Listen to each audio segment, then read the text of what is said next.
우리 한번 따라해 보겠습니다. 하나님의 기쁨이 됩시다. 우리 옆 사람과 이렇게 한번 인사해 볼까요? 당신은 하나님의 기쁨입니다. 여러분 믿으십니까? 네. 이번 기회가 돼서 미국 그 동부에 교회 탐방을 다녀왔는데 거기 언더우드 선교사 파송교회가 있어요. 180년 된 교회인데 전교인이 지금 앉아있는 인원보다 적습니다. 제가 앉아있는데 부흥 찬양을 듣는데 창립 80년 된 교회가 이렇게 든든히 세워갈 수 있고 각 연령층별로 이렇게 모여서 힘을 북돋으면서 여기까지 올 수 있다는 것 자체가 이게 보통 은혜가 아니구나. 보통 은혜가 아니구나. 제가 느끼고 왔어요. 한국교회가 역사가 140년이잖아요. 180년 된 교회를 본 적이 없잖아요. 가서 보고 왔는데 교회가 든든히 세워가는 것이 보통 은혜가 아니구나. 영락교회에 놀라운 하나님의 인도하심이 있는 줄로 믿습니다. 우리가 함께 나눈 이 데살로니가 전서는 최초의 서신서예요. 그러니까 사실은 순서상으로는 복음서가 앞에 있지만 신약 성경에서 제일 먼저 쓰여진 성경이 데살로니가 전후서입니다. 바울은 원래 1차 전도여행을 떠나보고 그리고 2차 전도여행을 떠나면서 내가 복음을 전했던 성도들을 다시 한번 만나서 권면하고 위로하고 그러려고 2차 전도여행을 계획했는데 성령께서 자꾸 막으시는 거예요. 동쪽이 아니라 서쪽이다. 소아시아가 아니라 이쪽이다. 밀려 와서 드로아에서 환상을 보고 마게도냐 사람이 건너와서 우리를 도우라.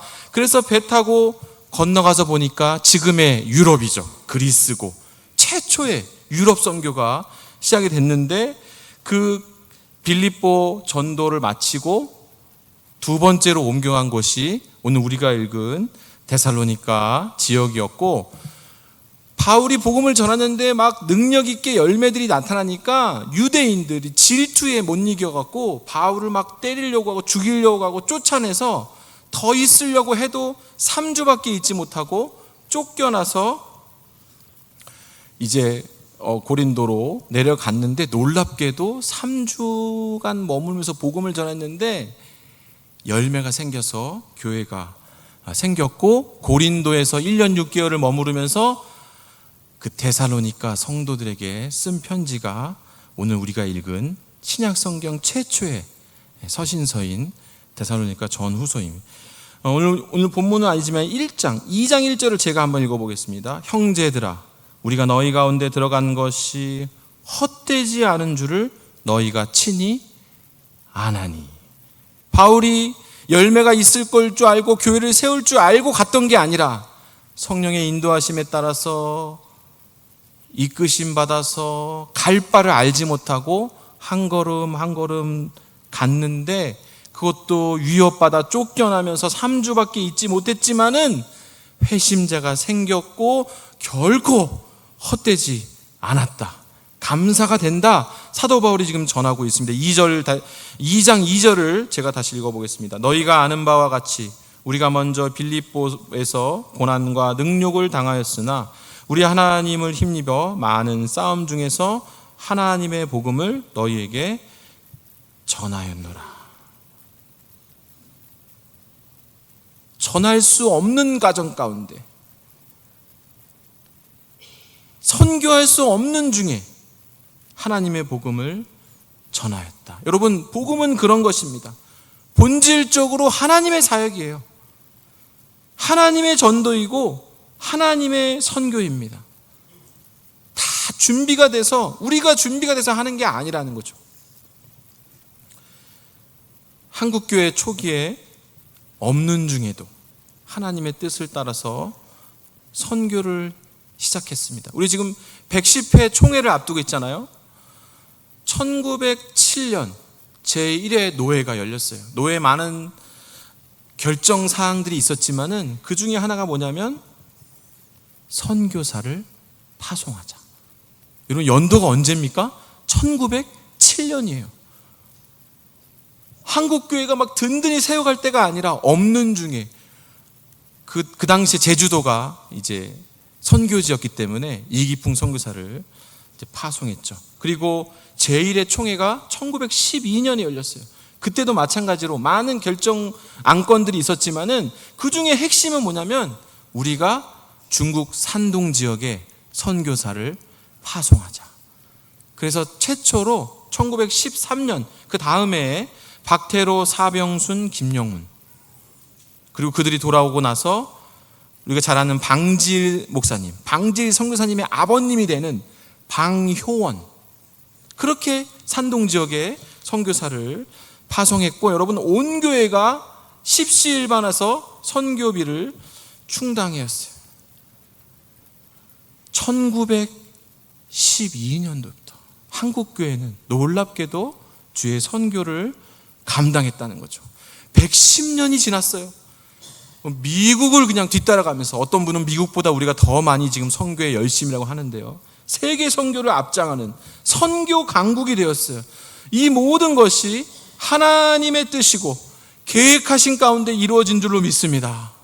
여러분, 무려 110년 전에부터 하나님의 뜻 가운데 이 한국교회가 선교했다는 거예요. 여러분, 1912년이면은 조선 말기 아닙니까? 그때 정말 선교할 여력이 있었습니까? 놀라운 일이에요. 당시 아펜젤러 언더우드 선교사가 조선에 왔지만은 여러분, 두 분은 사실상 목회 경험이 부족한 20대 중반에 신학도 짧고 마음이 좀 앞선 것이 사실입니다. 원래는 인도 선교를 준비하려고 했는데 하나님의 뜻 가운데 태평양을 건너서 일본을 거쳐서 인천 제물포항에 들어왔어요. 일단 태평양을 안전하게 건넜다는 것 자체가 놀라운 은혜였죠. 그래서 한 5년간 복음을 노방전도, 순회전도를 했어요. 열매가 어느 정도 있었지만은 그것만으로 뭔가 부족하다고 생각이 들었는지 이제 중국에서 오래 선교를 했던 베테랑 선교사 네비우스 선교사를 초청해서 2주간 선교 강의를 들었어요. 그 당시에 언더우드 아펜젤러 선교사는 30대 초반, 중국의 베테랑 선교사는 60대 중반, 은퇴를 앞둔 네비우스 선교사, 그 선교사 2주 강의를 했고, 그때 그 유명한 3자 선교 정책, 스스로 교회를 운영하고 스스로 룰을 만들고 스스로 선교를 하는 자전, 자립, 자치. 여러분, 물고기를 주는 것이 아니라 물고기 잡는 법을 가르친다라는, 단순하게 외국 선교사의 그 선교비로 구제하고 가르치는 것이 아니라 자립할 수 있도록, 그것이 지역교회를 가장 빨리 세울 수 있는 방법이라는 것을. 여러분, 잘 생각해 보세요. 아프리카 선교 몇십 년째 지금 하고 있습니까? 자립이 안 돼요. 동남아시아 선교는 어떻습니까? 벌써 선교가 시작된 지 몇 년째입니까? 그런데 한국교회는 이러한 정책에 따라서 복음이 들어온 지, 선교사가 들어온 지 약 27년 만에 다시 선교사를 파송할 정도로 한국교회가 빠른 시기에 자립할 수 있었던 겁니다. 하나님의 뜻이었죠. 아니, 선교할 수 있어서 선교하는 게 아니라 선교할 수 없는 중에, 전도할 수 없는 중에 하나님의 뜻 가운데 선교를 했다라는 거예요. 오늘 2장 3절을 제가 읽어보겠습니다. 우리의 권면은 간사함이나 부정에서 난 것이 아니요 속임수로 하는 것도 아니라. 여러분, 사도 바울이 바리새인이었고 예수 그리스도의 제자들을 핍박했기 때문에 사도 바울을 따라다니는 오해가 많았어요. 그리고 특별히 데살로니가 전도에서는 양들을 버리고 도망간 것처럼 돼버렸잖아요. 그래서 사도 바울을 음해하는 사람들이, 야, 어떻게 그 자기가 전도한 양들을 버리고 도망가냐 하는 그런 오해들이 많이 있었다는 거예요. 그러면서 오늘 우리가 함께 읽은 2장 4절이 시작됩니다. 우리 본문 혹시 보시는 분, 우리 같이 한번 읽어보겠습니다. 시작. 오직 하나님께 옳게 여기심을 입어 복음을 위탁받았으니 우리가 이와 같이 말함은 사람을 기쁘게 하려 함이 아니요 오직 우리 마음을 감찰하시는 하나님을 기쁘시게 하려 함이라. 아멘. 오직 하나님의 옳게 여기심을 입었다. 바울이 이렇게 설 수 있는 것은, 복음을 전할 수 있는 것은 하나님의 옳게 여기심을 입었기 때문이라고 얘기하고 있어요. 여러분 기억하시죠? 내년 6월엔 뭐가 있습니까? 전국 지방선거가 있어요. 지금 벌써 들썩들썩 되고 있습니다. 전국에 이제 시장, 구청장, 군수, 도지사, 국민들의 지지를 얻으려고, 시민들의 호응을 얻으려고 지금 선거운동이 물밑에서 엄청납니다. 핵심이 뭐예요? 투표권자의, 유권자의 마음은 얻는 게 핵심이죠. 그러나 교회는 다릅니다. 여러분, 교회는 민주주의가 아닙니다. 민주주의 형식을 띠고 있지만 교회는 투표로 결정하긴 하지만 교회는 민주주의가 아니라 무슨 주의입니까? 교회는 하나님주의예요. 교회는 예수님주의예요. 교회는 성경 중심입니다. 다수가 결정한다고 답이 아니에요. 우리 사랑하는 일람성교 회원님 여러분, 무엇을 하든 하나님의 옳게 여기심을 구하시기 바랍니다. 하나님의 허락을 구하고 하나님의 택함을 받아야 된다는 거예요. 본문이 계속 얘기하고 있어요. 오직 하나님의 옳게 여기심을 입어 복음을 위탁받았으니. 여러분, 중요한 게 뭐냐면 위탁받았다. 복음이 원래 누구의 사역입니까? 하나님 사역이에요. 선교가 원래 누구 사역입니까? 하나님 사역이에요. 하나님께서 계획하시고 하나님께서 이루어 가실 것이에요. 그래서 누가 전도하고 선교하려면 반드시 하나님의 위탁을 받아야 돼요. 내가 마음만 가지고 되는 게 아니라는 거예요. 여러분, 복음을 전한다는 것은 한 영혼을 구한다는 것과 같고, 여러분 영혼을 구한다는 것은 그것에 합당한 자격을 갖춰야 돼요. 훈련을 해야 된다는 거죠. 지난 8월 30일 낮 12시 강원도 양양의 하조대 해수욕장에서 물에 빠진 여성을 구하려던 20대 여성이 사망하는 일이 발생했어요. 아니, 누구나 물에 빠진 여성이 있다면, 물에 빠진 사람이 있다면 누구나 구하고 싶은 마음이 들 거예요. 그게 측은지심 당연한 거잖아요. 그런데 마음만 가지고 사람을 구할 수 있다 없다? 없다.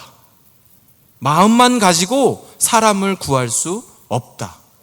훈련받지 않고 그냥 뛰어든다면 기사에 나오는 것처럼 자기 목숨도 위험해질 수 있다는 거예요. 여러분, 성경은 얘기하고 있어요. 소경이 소경을 인도할 수 없다. 사랑하는 일념선교회 여러분, 우리가 선교회로 모였습니다. 산악회나 친목회가 아니에요. 우리가 선교회로 모였다는 거예요. 지금처럼 여러분, 배우고 훈련하는 일에 매진하시기 바랍니다. 영혼을 구하는 일에 우리 하나님께서 일람선교회를 사용하실 줄로 믿습니다. 계속 본문이 진행되고 있습니다. 사람을 기쁘게 하려 함이 아니다. 여러분, 이 모든 일은 사람을 기쁘시게 하려는 일이 아니라는 거예요. 너무나 당연한 얘기지만 우리가 자칫 잘못하면 하나님을 높이기보다는 사람을 기쁘게 하려는 모습들을 발견하게 된다는 거예요. 여러분, 한국교회 140년 역사상 그런 실수들이, 잘못들이 많이 있었습니다. 때로는 그래서 하나님 나라의 손해가 되기도 하고, 복음의 방해가 되기도 하고, 어린 영혼들이 상처받아서 떠나가는 일들이 있었다는 거예요. 요즘은 여러분 어떤 세대입니까? 영상세대예요. 영상세대. 누가 막 증언하거나 카메라로 찍으면 그대로 기록에 남아버려요. 한 번 정해진 선입견, 이미지를 바꾸기가 쉽지 않은 시대라는 거예요. 사람을 자꾸 의식할 수밖에 없는 사탄의 교묘한 전략이 있기도 해요. 사탄은 처음에는 예수를 못 믿게 하지만 이제 그것이 불가능하다고 생각이 들면 예수 못 믿게는 할 수 없지만 타락하게 만드는 방법 중에 하나로 하나님을 높이는 척하면서 자기 자신을 높이도록, 하나님을 기쁘게 하시는 척 하면서 자기 자신의 유익을 구하도록 사탄이 유혹한다는 거죠. 그리고 또 하나는 뭐냐면, 우리가 지금 옆에를 한번 돌려보세요. 지금 하나님이 계십니까? 사람이 있습니까? 사람이 있어요. 사람은 눈에 잘 보여요. 눈에 쉽게 띄기 때문에 자연스럽게 사람을 의식할 수밖에 없다는 거죠. 목사님을 위해서, 장로님을 위해서, 회장님을 위해서 자꾸 사람의 눈에 들게 하기 위한 그런 사역들, 행사들이 나올 수도 있다. 그래서 여러분, 하나님을 의식하고 하나님의 뜻을 구하려면 그냥 차라리 눈을 감고, 사람을 보면 안 보기 위해서 눈을 감고 어떤 눈을 떠야 됩니까? 믿음의 눈을 떠야 돼요. 하나님은 보이지 않기 때문에 믿음의 눈을 떠서 하나님의 사역. 연관지어서 네 번째 마지막 권면, 오늘의 설교의 제목이자 결론이 있네요. 뭡니까? 하나님을 기쁘시게 하려 함이라.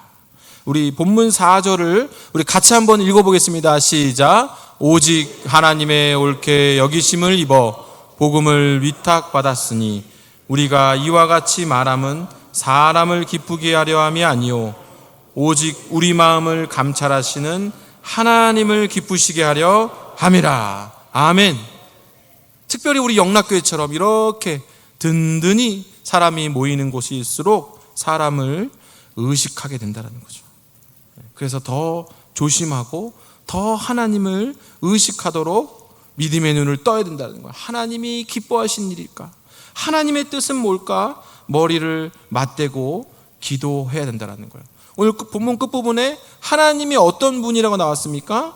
우리 마음을 감찰하신다. 우리 마음을 감찰하신다. 이건 뭐냐면 하나님을 속일 수 없다는 거예요. 너무 당연한 거잖아요. 하나님을 속일 수 없다. 혹시 제 외모가 좀 달라졌는데 좀 보이셨습니까? 네, 성형외과를 간 게 아니고 살을 한 6kg 정도 뺐습니다. 그래서 아는 분들은 좀 이렇게 아는데, 의학의 도움을 좀 받았습니다. 요즘 내과를 다니면서 한 2달에 한 번 정도 관리를 받고 있어요. 내과를 가면 의사가 물어봐요. 운동은 잘하고 계십니까? 약은 잘 드시고 계십니까? 식사 조절은 잘 하십니까? 막 물어봐요. 그러면 제가 뭐라 그럽니까? 네네 잘하고 있습니다. 대답은 잘 할 수 있죠. 의사들도 맞장구를 잘 쳐줘요. 아이고 그래요 잘하고 싶다. 근데 물어보는 건 뭐예요? 물어보는 건 형식적인 거예요. 맞장구는 쳐주는데 의사들은 환자의 말을 믿지 않아요. 의사는 검사하고 난 수치를 보고 얘기를 하지 환자의 말을 믿지 않는다. 왜냐하면 그 말은 자기도 스스로 속일 수 있고 환자가 의사를 속일 수도 있기 때문에 말은 믿지 않는다. 여러분, 의사도 환자를 믿지 않는데, 의사도 말을 믿지 않는데 우리 하나님은 어떻겠어요? 우리 하나님이 우리의 말에 속으실까요? 절대 속는 분이 아니에요. 우리 하나님은 우리의 마음을 감찰하신다. 우리를 지으신 분이고 우리를 꿰뚫어 보신다는 거예요. 우리 사랑하는 일남선교회 회원 여러분, 하나님을 기쁘시게 하는 회원들이 다 되시기를 원합니다. 하나님은 뭘 기뻐하십니까? 성경에 나와 있어요. 히브리서 11장 6절. 믿음이 없이는 하나님을 기쁘시게 하지 못하나니. 이번 2025년 하반기에도 여러분 믿음으로 나아가시기를 원합니다. 하나님의 옳게 여기심을 받으시고 복음에 동참하시고 하나님의 선교에 동참하시고 그렇게 하나님을 기쁘시게 하는 우리 일남선교회가 다 되시기를 주님의 이름으로 축원합니다. 기도하겠습니다. 하나님께서 기르시고 세우시고 인도해 가시는 귀한 일꾼 일남선교회가 함께 모였습니다. 오늘 주신 말씀처럼 하나님의 옳게 여기심을 입어 하나님의 선교에 동참하는, 그리하여서 하나님의 기쁨이 되는 귀한 일꾼들이 다 되게 하여 주시옵소서. 이제는 우리 주 예수 그리스도의 은혜와 아버지 하나님의 크고 놀라우신 사랑하심과 성령 하나님의 교통하심의 역사가 오늘 주신 말씀 기억하며 하나님의 기쁨이 되기로 결단하며 나아가는 귀한 우리 일남성교회 회원들 위해, 우리 영락교회 위에, 한국교회 위에 이제로부터 영원히 함께 하시기를 간절히 축원하옵나이다. 아멘.